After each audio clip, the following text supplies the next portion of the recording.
일본 중견 가상화폐 거래소인 DMM 비트코인이 네. 대규모 해킹 사건 뒤에 결국 폐업 절차에 돌입했다고 합니다. 정말요? 네네. 이거 좀 쇼킹한 사건 네. 아닌가요? 2일에 일본 니케이 신문에 따르면 DMM 비트코인이 보관 중인 고객 자산의 네. 962억에 이제 약 8,950억엔 가상화폐를 일본 디지털 금융 그룹인 SBI 산하에 네. 양도하게 결정했다고 하는데 이게 놀라운 사건인데요.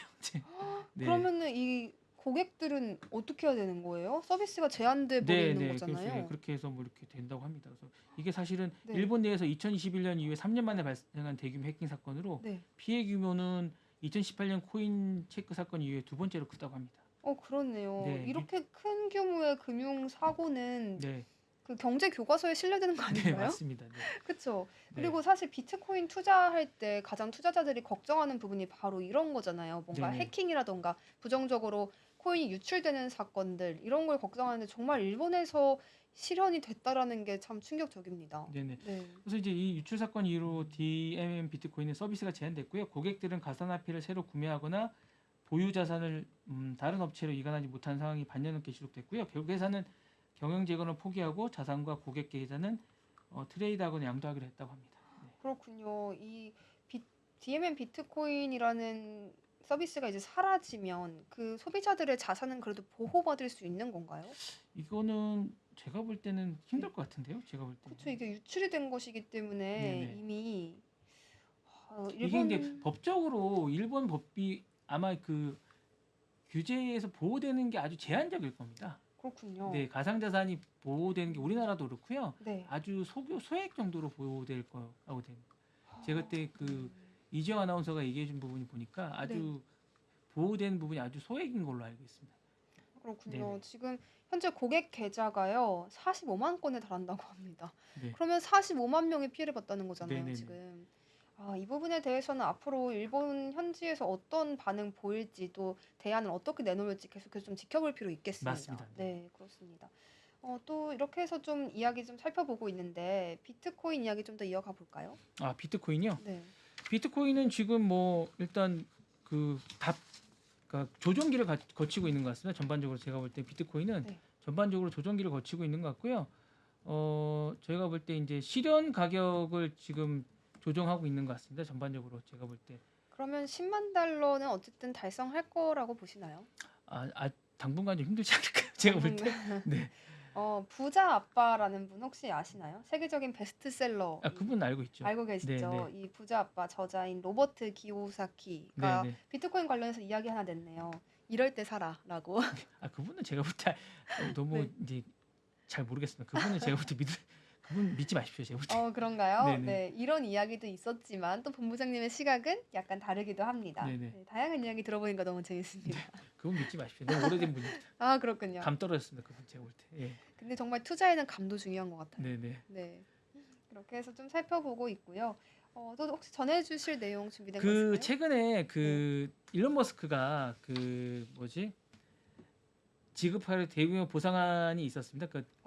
그 미국 델라웨어의 법원이 일론 머스크 테슬라가 560억 달러죠. 78조 규모의 급여 패키지를 보관하려는 소송이 있었습니다. 그걸 이제 기각했습니다. 그렇군요. 돈도 많은 사람이 왜 자꾸 이걸 급여를 가지고 뭔가 문제가 있었던 것인가요? 본인이 더 받겠다고 한 건데요. 급여 보상 항소를 했는데 네. 요거 이제 기각했습니다. 예. 이거는 이제 머스크. 보상안이 2018년도 이사회가 승인한 건데 네. 테슬라의 매출과 시가총액을 단계적으로 달성할 경우 이제 3억 3천만 주에 해당하는 스톡 옵션을 제공하는 내용인데 네. 요걸 기각했습니다. 네. 그렇군요. 이거 왜 받겠다 그런지 모르겠어요. 그러게요. 아니 소액 주주들 입장에서는 이거 굉장히 부담되는 네. 이야기잖아요. 네. 그래서 소액 주주들이 주체가 돼서 무효 소송을 냈다고 네. 하네요. 네, 그러니까요. 어이가 없습니다. 제가 볼 때. 머스크의 꿈은 그럼 어디에 있다고 보세요? 돈을 더 많이 버는 것 아니면 자신의 뭔가 비전을 실현하는 것? 근데 이제 제가 볼 때는 이런 걸 볼 때 이분은 네.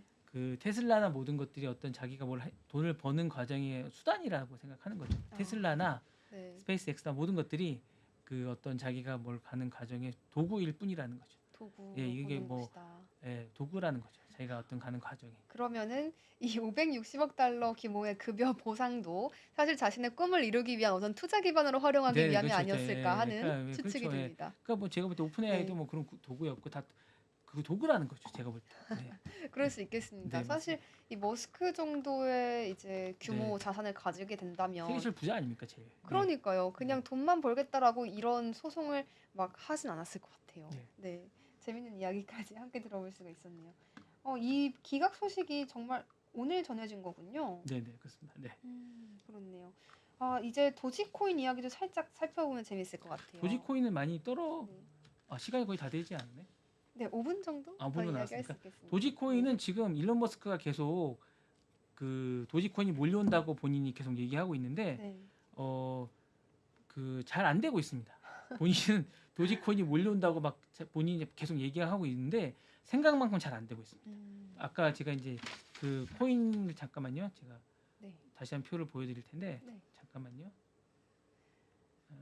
전체 표가 좀 올랐는데 한번 보시면 도지코인 보시면 지금 7번째인데요. 7번째잖아요. 네. 도지코인 많이 떨어졌습니다. 지금 많이 보시면. 떨어지고 있네요, 네, 정말로. 예.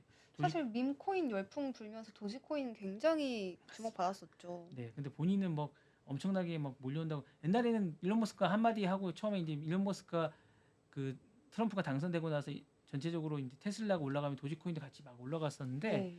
지금 많이 떨어지고 있습니다. 그래서 일각에서는 도지코인의 창립자가 머스크다 막 이런 오해도 있더라고요. 네, 네, 네. 근데 사실 도지코인을 만든 사람은 마커스랑 팔머라고 네, 네, 네, 네. 따로 있고요. 네, 네. 도지코인을 띄운 사람이 일론 머스크다라고 이해하는 게 좀 더 네, 네. 옳겠습니다. 전반적으로 네. 이제 일주일 동안은 상승세를 하고 있지만 전반적으로 볼 때는 이제 많이 그렇게 상승세를 기록하고 있지는 않다 이렇게 보시면 될 것 같고요. 네. 오히려 이제 도지코인은 큰 힘을 발휘하고 있지는 못하다라는 생각이 좀 듭니다. 네. 네, 그렇군요. 오늘 다양한 이야기 살펴봤습니다. 네네. 그러면서 이제 일본에서 있었던 DMM 비트코인의 폐업 소식까지 좀 충격적인 소식까지 전해드렸었는데요. 본부장님 마지막으로 내용 좀 정리 한번 해주시죠. 그 전반적으로 지금 일단 이슈는 뭐냐면 그 미국과 중국의 갈등이 심합니다. 왜냐하면 네. 지금 보시면 또 하나 해드리면 중국 기업이 이제 비자가 발급이 안 될 가능성도 좀 있습니다. 정말 그래서 이건 이제 좀 세스에 못 갈 네. 가능성도 있습니다. 위험한 소식 아닌가요? 아닙니다. 그러니까 그 정도로 지금 갈등이 되게 심하다는 거죠. 미국과 중국의 갈등이 심해서 네. 사실은 되게 이게 한국에도 어떤 영향을 미칠지도 그러니까 트럼프 2.0 시대에 한국이 어떻게 나아가야 될지도 좀 고민을 해볼 필요가 있다는 거죠. 그러니까 트럼프가 생각보다 강력하게 자기의 어떤 그 힘을 발휘할 가능성이 있기 때문에 이 시기에 이제 한국이 어떻게 반응을 해야 될지 그리고 정부가 어떻게 나가야 될지에 대한 것들을 세울 필요가 있다는 거죠. 지금 바로 구독을 눌러보세요. 실시간 경제 뉴스, 투자 전문가들의 다양한 시황과 정확한 분석, 또 알찬 투자 정보까지 신뢰할 수 있는 저희 서울경제TV와 함께하세요.